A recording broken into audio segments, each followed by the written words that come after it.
Γεια σας, καλώς ήρθατε στο κανάλι μου. Σήμερα θα σας δείξω μια συνταγή που μου έφτιαχνε η γιαγιά μου στη Σύφνο, έτσι. Τα καλοκαίρια πηγαίναμε εκεί, το κρέας ήταν είδος πολυτελείας, οπότε αυτή η συνταγή ήταν ιδανική. Δεν είναι κάτι το σπουδαίο, έτσι, ούτε κάτι το φοβερό, αλλά για μένα είναι το πιο ωραίο φαγητό του κόσμου, γιατί έχω αναμνήσεις. Λοιπόν, μην ξεχνάτε να κάνετε κοινοποίησεις στα βίντεο μας, να κάνετε γραφούλα στο κανάλι μας. Οτιδήποτε χρειάζεται μπορείτε να δείτε στην ομάδα μας μαγειρικές απολαύσεις στο Facebook. Και πάμε τώρα να σας δείξω τη συνταγή, την εκτέλεση και τα υλικά. Σε ένα τηγάνι θα βάλουμε λίγο ελαιόλαδο, 40-50 γραμμάρια.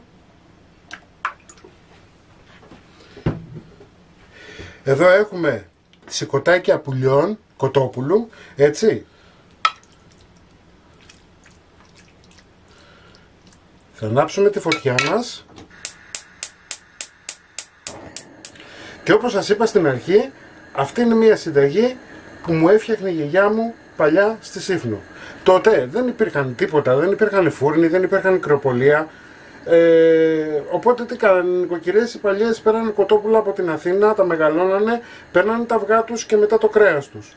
Έτσι, δεν πετούσανε τίποτα, τα σηκωτάκια αυτά μαζί με το στομάχι τα κάνανε κατά τον τρόπο που θα σας δείξω, έτσι, όχι τόσο πλούσιο, αλλά σκέτα αυγά με σηκώτη, εγώ θα το πάω λίγο πιο κάτω. Λοιπόν, περιμένουμε να ξεκινήσει το τηγάνισμα. Μόλις ξεκινήσει θα βάλουμε ένα κρεμμύδι ψιλοκομμένο για να φύγει αυτή η δυνατή γεύση του σηκωτιού σε χαμηλή φωτιά, μην το βάλετε δυνατά.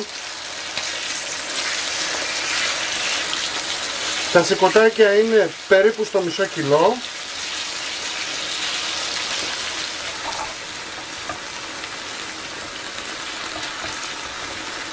Λοιπόν, αφήνουμε να τηγανιστούν πάρα πολύ καλά τα σηκωτάκια.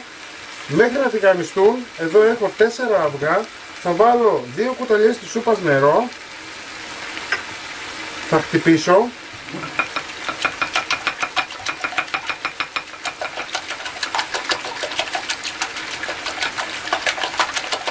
Θα βάλω αλάτι και πιπέρι στα αυγά μου και λίγο αλάτι εδώ.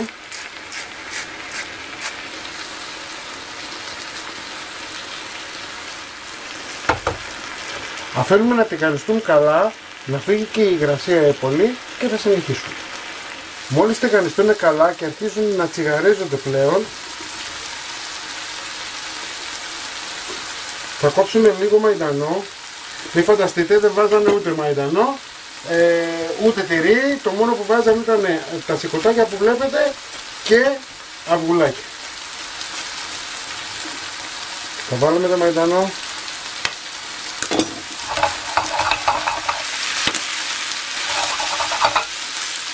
Λοιπόν, θα ρίξω λίγο τυρί.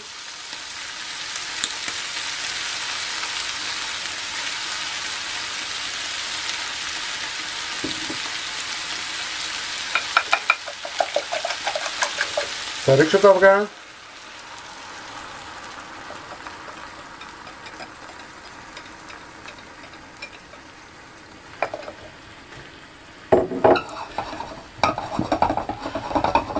Προσοχή, η φωτιά μας πολύ χαμηλά, έτσι, γιατί δεν θέλουμε να κάουνε. Έχουν τηγανιστεί, είμαστε έτοιμοι, απλά δεν θέλουμε να κάουνε. Θέλουμε να τα αφήσουμε να τηγανιστεί. Σκεπάζουμε με ένα πιατάκι ή με ένα καπάκι αν έχετε, γιατί θέλουμε να λιώσει το τυρί. Και το αφήνουμε τουλάχιστον για 4-5 λεπτά να τηγανιστεί από τη μία πλευρά. Λοιπόν, η μία μας πλευρά είναι έτοιμη. Σε ένα πιάτο θα βάλουμε λίγο σφορέλαιο. Θα γυρίσουμε. Αφού γυρίσουμε θα τα αφήσουμε άλλα 2-3 λεπτά να τηγανιστεί και από την κάτω πλευρά και στην ουσία είμαστε έτοιμοι. Το φαγητό μας είναι έτοιμο. Έτσι, λίγο φρεσκορτημένο πιπέρι από πάνω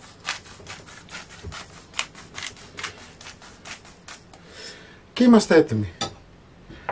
Μην ξεχνάτε να κάνετε κοινοποίησεις στα βίντεο μας, να κάνετε γραφούλα στο κανάλι μας. Οτιδήποτε χρειάζεστε μπορείτε να έρθετε στην ομάδα μας μαγειρικές απολαύσεις στο Facebook και εμείς θα τα ξαναπούμε πάλι με ένα επόμενο βίντεο. Γεια και χαρά σας!